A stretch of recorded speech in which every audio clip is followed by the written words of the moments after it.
So let's hop into some of these injury updates.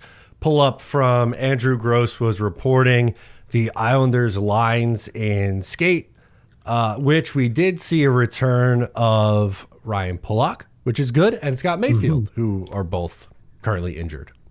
Yeah, so getting those two back. Now, correct me if I'm wrong. I don't think either of them had a full no contact jersey, right? Not that I've seen. Yeah, because Pulock remains in an orange non-contact jersey. He was ready to. So Mayfield's closer. He was ready to play on Sunday, apparently. Mayfield said he was ready to play on Sunday. Howard did not confirm that. So Mayfield wanted to play last Sunday, I guess, in the last game. So he could be ready to go, which then begs the question, like, who's ready to come out then? All right, Dennis Cholowski. Sorry. It's Dennis Cholowski. Did you even have to ask? He played like 43 seconds the last time we saw him. I was thinking like, well, Adam Boquist's leash is short, and then Dennis Cholowski's ice time came into my head. Is it 243 or 253? Was it? Yeah. Well, they were playing multiple lefties with both Pulock and Mayfield out. So I'd imagine it would be some sort of D'Angelo Mayfield Boquist kind of thing. I think it gets more interesting when Pulock comes back, what they end up doing. Mm-hmm. Yeah. So, like, who comes out? Is it I imagine it might be Boquist because Perinovic has looked pretty goddamn good. And Tony D'Angelo looks fine. I know he scored an own goal, but, like, he's been mostly good. Yeah, he's been mostly fine. Like, it sucks. It was a dumb own goal to give up, but, like, I'm surprised those don't happen more frequently in hockey with just, like, how the game is played. Right. Yeah, it was bad in the moment, but overall sample has been much more good than bad with him. Yeah. So you obviously take that, but Islanders could use it because it's not sustainable to be running out D'Angelo 27 minutes a night and play Dennis Cholowski too. Like, if you get Mayfield back in there and have him play his usual 15, I feel like that just balances things out significantly more. Gives guys a breather. And, like, with all due respect to Tony D'Angelo, there's multiple reasons that other teams haven't picked them up. One of them is, like, teams don't want to play him for 27 minutes a night. And I know we're doing it out of necessity, but it's like, as you said, it's not something that we can keep doing and expect him to be as good as he can be. Right. Again, he's here.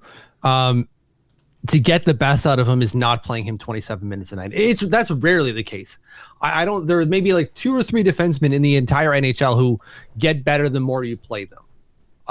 And one of those is not Tony D'Angelo, which is no shot at him. Because again, just maybe like Drew Doughty, Chris Letang, and Erik Karlsson, all of which in their prime could play 27 minutes a night and only get better. That's not the case. That's not going to be the case for Tony D'Angelo or anyone else.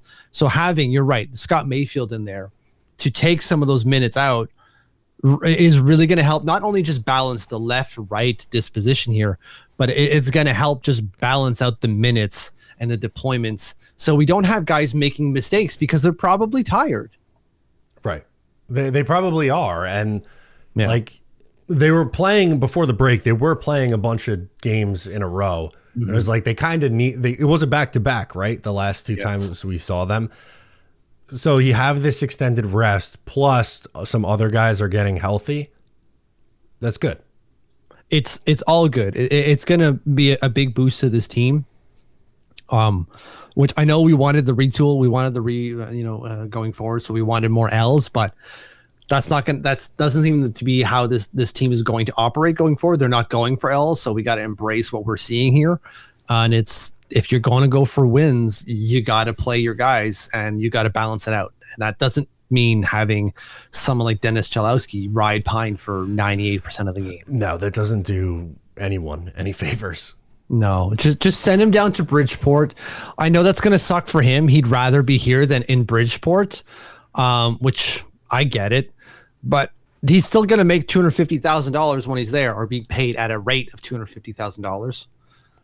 But he clearly hasn't done enough to earn the $775 that he's getting here full time. So maybe that helps Bridgeport and helps him move on to somewhere else after this year. Maybe, right? That's probably, I guess, best case scenario for him. I think so. I think it's done here, which is fine. We tried it. It didn't work. but they can't keep running him out 3 minutes unless he was somehow injured.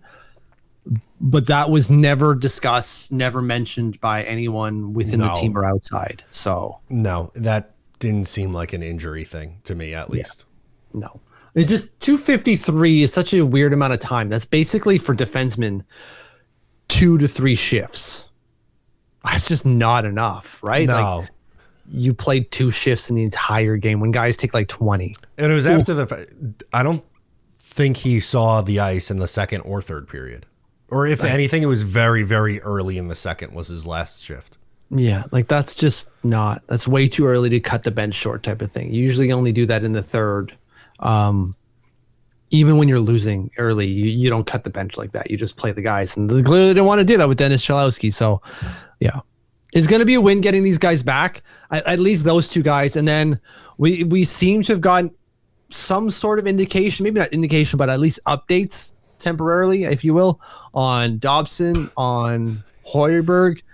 No Varley, though. I haven't seen anything on Varlamov. Nothing on Varlamov. The Dobson one was very funny because you had one person tweet out, he's on the ice and he's, in a regular jersey, like in a non-contact. I'm like, oh, holy shit, this guy just made record time coming back here.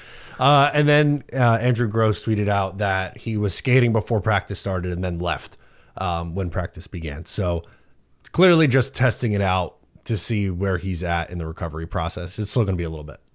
Yeah, exactly. It's still going to be a little bit for him. So, which is what we expected, as you said, right? Like, if he was back to full contact, that was miraculous level healing. Like, look at him to make sure he's not made of titanium like Wolverine, because he might have healing properties too. If that was the case, clearly not, which makes sense. And Lou doesn't have the injured players even dress, I believe, with the non-injured players as if they would be somehow infected or something like that. So having him getting out there and getting a little bit of a skate to dip out just makes a ton of sense in the world. Yeah, 100%. But like getting Hoiberg back too is kind of good, but he's still out there. He's still injured.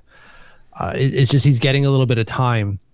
No time till. Oh, was it Hoiberg? Oh, sorry. Yeah, he's been on the ice working with goalie coach Piero Greco. Okay, that's what I was thinking. Yes, but no update on if he would actually be ready to come back yet. No, but he's suiting up, right? And he's out on the ice. So he's a lot closer than he is far away, which is great. But how many back-to-backs do we have coming up? Yeah. I wonder how often they're going to play Skarek. While you look at that, I wanted to mention that Ryan Pulock was listed as "we'll see" for Sunday. Okay. That's close. Good. If you like that, make sure to subscribe to Up the Turnpike on Patreon for more exclusive New York Islanders content.